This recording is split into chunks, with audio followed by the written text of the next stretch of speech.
want to talk about your time as a producer. Tell me about your involvement in films like The Godfather and Rosemary's Baby and all these other really monumental films that you that are on your resume.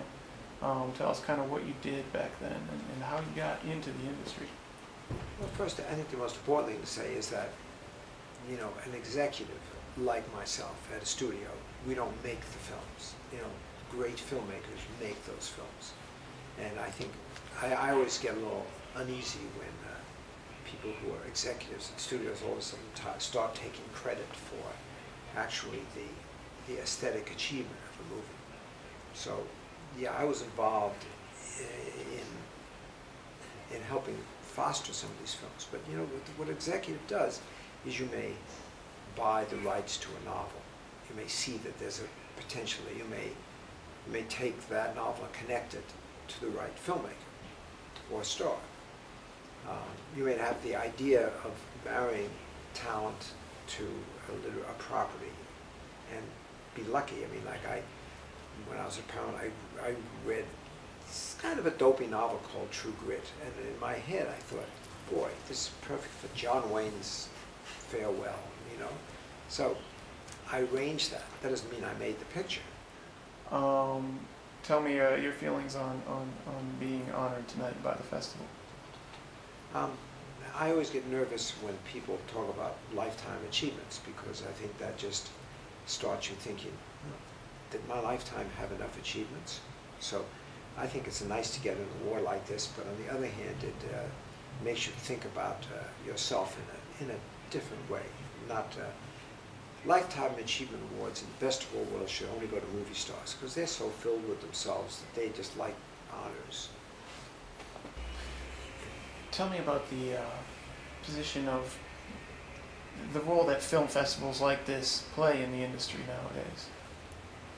Well, I think the real contribution the festival makes is simply allowing movies that might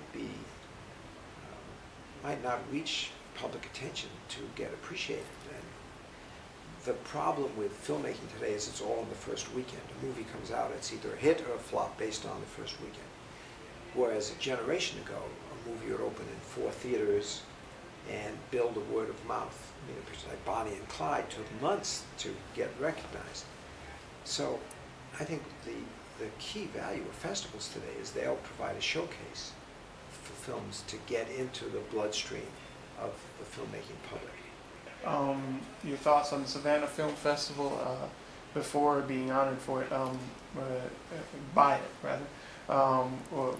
Was it in your ken? Did you know about this festival? Oh yeah, no, it's a very prominent festival. It's always gotten good movies and good people here. So Savannah's always been a strong festival.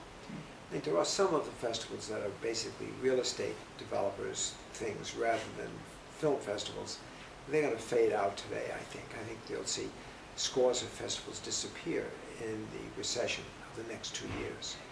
Because they're not real film festivals, they are promotions for housing developments or for shopping malls. But I think the really strong traditional festivals like Savannah are going to be here. What makes the Savannah a strong traditional festival? Because of the tradition. I mean, it's been around a while and people respect it and have been coming here a while.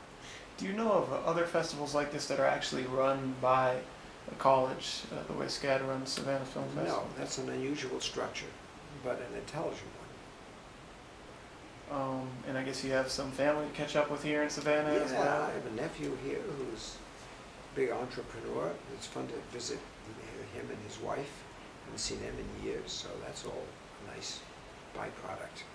They love Savannah. My brother lived here for many years and ran the paper factory that stunk up the town for the years. Wow. So I have a real good tradition here. They love Bart's here. Excellent. Well, thank you, Mr. Bart. I appreciate you taking the time to talk to you again. Come and talk to us. Yeah.